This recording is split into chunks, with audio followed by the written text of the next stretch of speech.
Enjoy the film. You want butter on your popcorn? The theater will be ready in a second. The worst thing happened to me today. Oh, what? Oh my God, what? happened? I forgot the golden rule. I bent at my waist to grab a quarter that I saw on the ground. Sure. And Mark came up behind me and snipped my pants. He snipped your pants? Snipped or sniffed? He snipped them. They're ripped all the way down. Oh, I wow. was gonna- Everything's hanging out there. You were not wearing... Any underwear? Either you were not wearing underwear or he got the It was a underwear. with that, really too. unlucky incident. Oh, a really good snip there. Yeah. I see you've wrapped it in a plastic bag, though. Well, he kind of nipped my scrotum a little bit. Oh, so that's why it looks like a loose plastic bag full of blood. It's not full. Well, we don't have that many napkins. That's right. Steve won't Won't pay show for up for more that. It's napkins. just, this plastic bag that I found was the best I could do. Is that one of the plastic bags we've been using for popcorn since we ran out of the paper ones? And Yeah. Steve won't buy so more. it's a little slick from the butter. Oh no, it was It used. was used? There's probably a lot of salt in there. Don't do that. Yeah, I don't think- Mark got me good. He's a pretty cool Mark guy. got you good. He's a He's pretty cool guy. He's a That's not- jokester. That's not a fun or funny thing to yeah, do. it's not funny. He though. thought it was funny. Did he I'm think it sure was he funny? did, Laugh? but Mark's So I had to laugh. Mark's a about it, lunatic. It's pretty funny. Mark is pretty funny. you're just. I'm picturing you just like laughing and also grabbing your torn scrotum. Yeah, it did hurt to laugh at first. But then Mark got me that bag, and he's like, "Here, this will help." And I was like, "Thanks, Mark. You're a cool guy."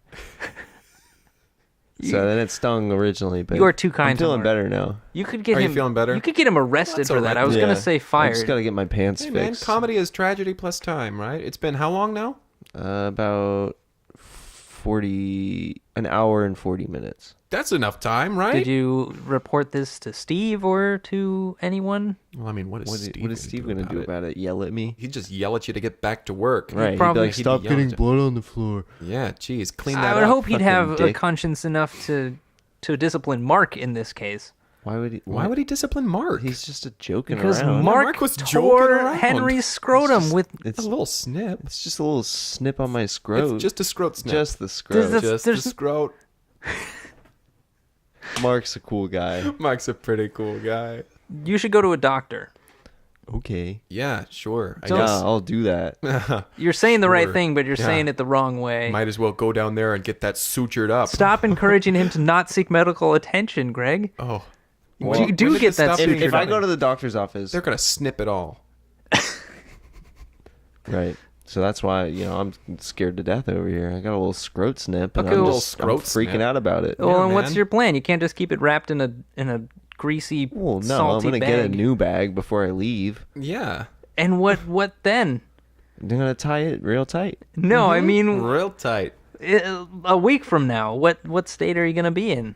I don't know, probably working here. Mark's a legend. Yep. And he deserves our adoration. He really doesn't. But let's get the show started, I guess. Hopefully, Henry, you won't die before the end of the show from blood loss. No, I'm good. Yeah, I'm not barely bleeding anymore. You're not barely bleeding anymore? No. All right. Well, Welcome to Break Room of the Cineplex. My name is Kyle. my name is Greg. I'm Henry. Oh, you're already starting to sound a little weak, a little woozy. No. This is just my cool voice. That's a pretty cool voice. Thanks. And I like what you're doing with your face. It looks pale. Thanks, Greg. Let's talk about the movie. yeah, let's All go right, and yeah, let's go. Let's actually do the thing that we're here to do. let's go ahead and get started. Let's Mm-hmm. introduce the movie that we watched this week. Who wants to take it? Henry? Sure. Are you Yeah. gonna remain conscious long enough? No, I'm fine. This movie is called Rain for Crows. It's a tragedy. It was a very sad movie. Very sad movie. There's kind of this old man. He's getting older and older and realizing he can't do as much in his life anymore. Mhm. And basically he's coming to terms with that. Yeah. He's coming to terms with the fact that he never had a family. He never learned to love. Right. What was his name? Humphrey. Humphrey. Yes, Humphrey Stilton. He. It starts off with him at the end of his life, and it looks back on his life, like starting as a young man and then growing as into an older man. Right, and they do skip a lot. They kind of do the childhood, and Mm-hmm. then they do like 70 plus. Right. They kind of left a big gap there. Big gap. Because I think they were eager to have a protagonist who's on his deathbed because they wanted that sort of emotional. Yeah. So it weight. is kind of strange they started with birth, but then Started they with kinda birth, then jump forward to kid. Boom, 70. Mm-hmm. Very rich. Mm-hmm. And But very lonely. But very lonely. They don't explain how he got rich. Right. Yeah. It's sort of like this hinted at entrepreneur who is very successful in some ways but not in others. We just they never show us what I think would probably be the more interesting part, which is him Which is and his all kind of these- rise and fall. We just go from like the very start of his rise to the bottom of his to the fall. Right. Yep. I think through this like kind of the like last 15 years of his life that were shown, I think you can gain a lot of insight into like kind of how his life was. Yeah. Because he's kind of curmudgeonly in a lot of ways. He shoves away anybody that tries to show him affection. Yeah. Like Gee, Mr. Stilton. He's like, shut up, boy. And right, and he canes him. yeah. Just- Go whack. He canes a lot of people in Yeah. this. That's sort of Right. his go-to. Right, move. and it's kind of interesting because Call him we can Michael see that, Caine. like, he's definitely not a feeble old man. He doesn't need a cane. Yeah. Right. But he carries one around so that he can hit people with it. Yeah. yeah, and I think Greg wanted to point out he is played by Michael Caine. Right. Yeah, that was my joke. Yeah. Michael Caine. Yeah, Well, we get it's it. not- Caine's people. Well, I mean, his name isn't Michael, Right, it's Humphrey. so I guess the pun doesn't really work. Humphrey Cane. Humphrey Yes, they did keep the Caine last name Stilton. Caine, though. That's right, it's hyphenated. Humphrey Caine Stilton. When the people on the street ask him, "Here, do you want to get a new cane or something like that?" He's like, "That's my middle name," and then he starts whacking him with his cane. Right. You kind of get the idea that he's emotionally blocked, and he doesn't really understand how to interact with people socially, and he thinks that hitting them with a cane can be used to display really any emotion Right. or opinion or feeling towards them.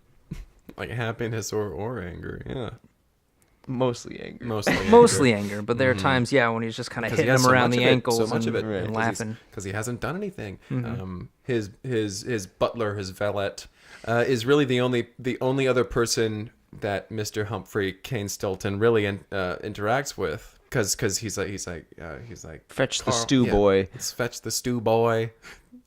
At which point the valet goes and gets the stew boy. Who brings him the stew.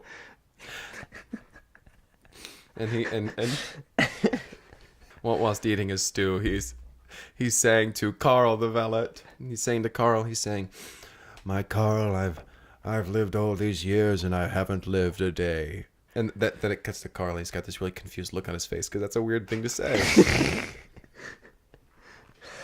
That's the interesting thing, is that it feels like they're trying to have the best of both worlds. Right. By Yeah. just cutting out kind of all the information we'd need to understand what's really going on. Right. Because clearly he's successful. Mm-hmm. And then he wants to think he's had this big successful rise and then this fall, but then they also have this idea that he's completely wasted his life and he hasn't done anything. And those things kind of clash, and they never Yeah. really... Yeah. Like he's lived a life. But Definitely. what is the point of living life if no life is being lived? Because he kind of goes through and he tries to do all the things that he wishes He's he like would have Carl. done. Because the things that he didn't do in his life were things like get married and have a family. Right. Or like traveling. cocaine, or like, going to Italy, or A lot of things that are... heroin. Yeah. Mostly drugs. And so basically, this is Carl's gift to Humphrey. After he has the stew boy Yeah. bring him his stew, and he's eating, and he's kind of like, I've had this meal, day in, day out, forever.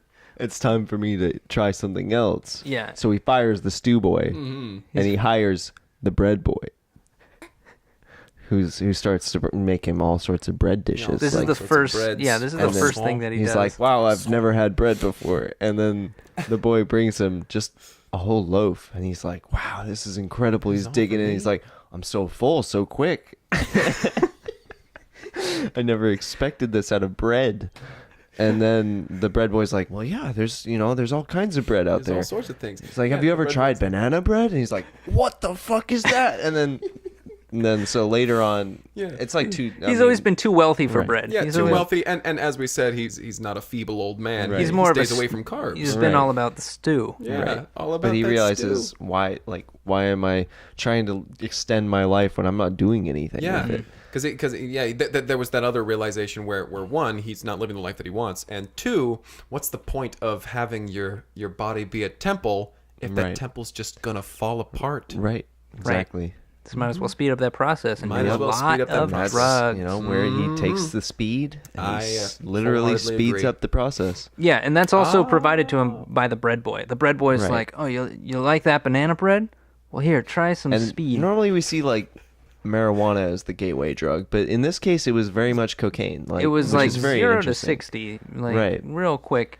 And so he does the cocaine and he's like, well, what else is there? And he's like, well, have you ever had pumpernickel? You ever had pumpernickel? So I see. he starts this quest to basically Kind of like the bucket list.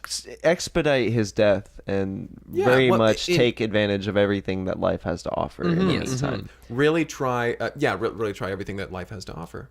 Right. So he's like checking things off of the list. He's like, okay, I did cocaine. Okay, did LSD. Circles LSD, does a star next to it.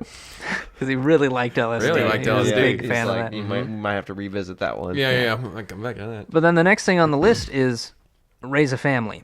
Right. And this is a little bit harder to do than to just snort this a line is the of... next 15 years of his life. Yeah. But he also wants to check everything else off the list while he's at it. Mm-hmm. So he's like, how do I do all of them simultaneously? He's like, I know. I'll be a deadbeat dad. I'll let the wife raise the family. Yeah. And I'll take care of everything else on my bucket list. Right. So he needs to find basically a woman who wants to have kids and raise a family With the and not have to 70, work at all. 80-year-old. In comes Hannah, Right. his new wife now. Right. He met Hannah through. Well, he asks the bread boy. He says I need a wife, and bread boy says right, and so bread boy leaves and comes back with Hannah, who has been told by bread boy how this whole family thing is going to work out. He's like okay, so he needs Right. to he'll pay you though. Right. That's the thing. That's the leading thing. She's getting paid for this. This is her course. job now. Right. Exactly. She doesn't have to work a day in her life anymore. If she Except just to raises She just has to have children. multiple children for this old man who's going to go out on drug escapades and have sex Gallivant with across the hookers. world. Yeah, pretty much and anyone he can go find. anywhere at any time. He's gonna have sex with the world. That's how he phrases That's it, how he yeah. phrases That's how he it, and he phrases it. points to the top of a mountain. So Which is then later we come back to that because he actually decides that he wants to have sex with a volcano, and Right. that he's like, I've had all kinds of lovers at this point. Maybe Mother Earth, I want to enter her warm chasm. That's the final thing on his bucket list. We'll come back to that. we'll circle back around to that. Meanwhile, during all of his escapades, over this 15 years stretch, Hannah has been raising this family, and Hannah is like this. She's portrayed as this very strong individual, this very driven person. Yes, who is willing obviously to... driven by money, but Right, I mean, and right. she raises that family very well. Yes, Yeah. which is interesting because as much as Humphrey abandons them immediately, Right. we keep returning, just kind of checking in on this family. And there's Right. no real... He's not even sure if she's pregnant yet. They have sex and he immediately leaves. He's Right. like, okay, well, Yeah. I'll have to live my life. But he was lucky, and it's triplets. He's lucky. He's very virile. Right. Yeah. Yep. For Triplets. being the age he is. Yeah, Yeah. seriously. My goodness. Yeah, imagine what he was like at his prime. So anyway, so she's raising the triplets, and we kind of see this time lapse of like them, going through the stages of life, like growing older, and him just out, swimming in the ocean Right. for the first time ever, Yeah. and having his birthday. And then, then it juxtaposes them to their birthdays. And, Yeah, like they're, and the- teenagers now. Yeah. And then he comes home and he sees his kids for the first time. And he comes in, and he looks at him, and he goes... these are my kids. Right. And Hannah goes, yep, these are yours. And he He's pulls like, out his list, checks it checks off. it off, Checks it Yep. off. leaves. Yep. He's just And like, I've raised done. a family now. Once he leaves though, then it goes back to the 3 kids and Hannah and all the kids Like, who is they're that? like, who the fuck was that guy? Right. And Hannah's like, yep, that was your father. He's a deadbeat guy. But she tries to paint it in a lighter. Right. She's like, he's the breadwinner around the house. He's the given reason us that all of this money. he's the reason that I can, stay home with you. He's the and- reason that and we are take not care of you. hungry. Right. Mhm. yeah. And they say, but Bread Boy, who's now, I mean, in his 20s. Right. Yeah, and who's kind of helping been to a raise pseudo- the Yeah, kids. they're like, right. he's the breadwinner. He's the breadwinner. He's like, He's the bread And boy. then he comes in and he's like, I'm a bread man.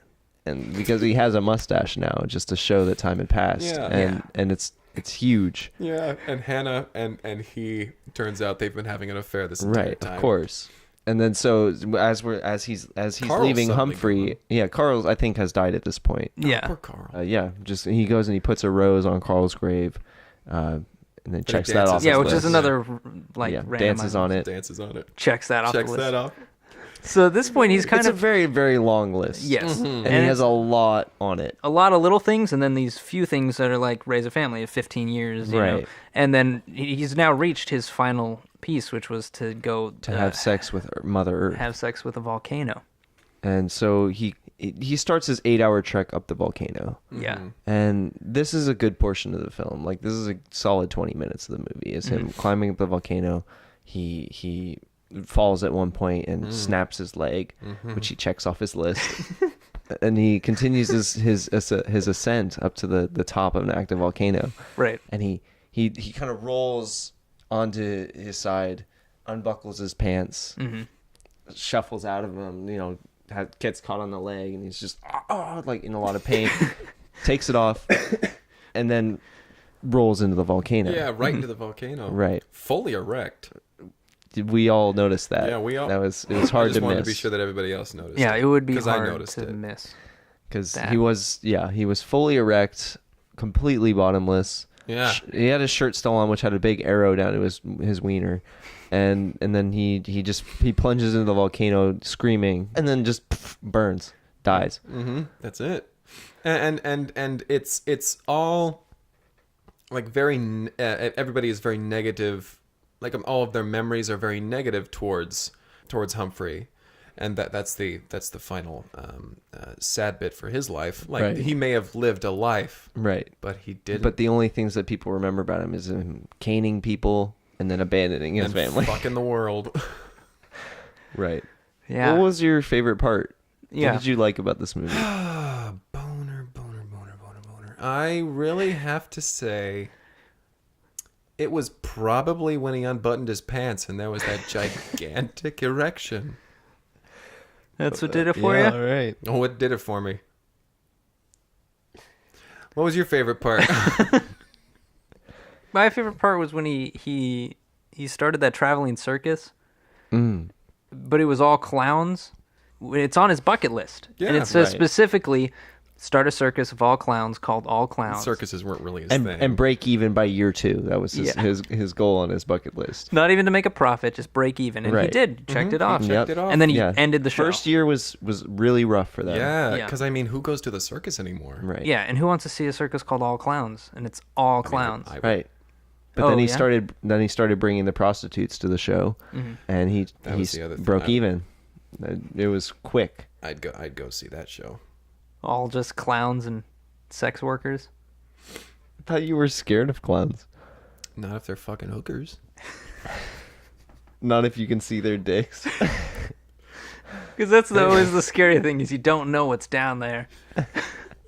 So once you can With see the it. big red nose and the big hair, the big shoes. What size is their dick? It's true. Yeah, they say people with small dicks drive big cars, and people with large shoes have big dicks. So Yeah. And Clowns must drive have small the cars biggest and dicks big of all. shoes. Like, wow. Still, I would not want to be caught in an alleyway with one. Even But- if you could see. but you're fine Well, going I'd to play it by ear. but you're fine going to a show called All Clowns. Well, I'd sit up in the rafters. What? This is such a weird. You really want to see this show, but you want to be as far away from the clowns as possible, unless you can see the size of their penises, then you're more comfortable. Yeah. Okay. All right. I'm glad that's clear. Let's get to ratings. I'm gonna give it a 8 out of 10. I'm probably gonna give this one. I would also probably give it a 7. Why'd you say also? You gave it a different score. Oh, what did you say? 8 out of 10. 8 out of 10. Oh, okay. Probably give it a 7. Sure. I'm gonna give it a 7 as well. I thought it was fine. Yeah, it was a tragic story. Yeah, it was a about little tragic bland. man. There wasn't a lot going on, you know. It was a little boring. Very straightforward, though. Yeah, it Yeah, made it's a lot of sense. It's Very very succinct. straightforward. Just kind of one thing happens after the next, and it all So, just. Yeah. That's why I like the all clowns thing. I thought, good, finally one weird thing about this movie. Rain for crows. Rain for crows. For crows. All right, Title well, doesn't really. Yeah. Doesn't But hey. what? Title doesn't what? I just don't. If you want to submit a movie for us to review and talk about, you can email us at cineplexpodcast@gmail.com or reach us on Twitter at cineplexpodcast. Or stop by the theater. Yeah, come by the Timberdale see a Cineplex movie. 7. See a movie. Let us know of one that you like that we should see, and maybe we'll talk about it on the show. Yeah. Let us know if the chairs give you any trouble. Yes, and if they do, complain directly to Steve and tell him he should replace them.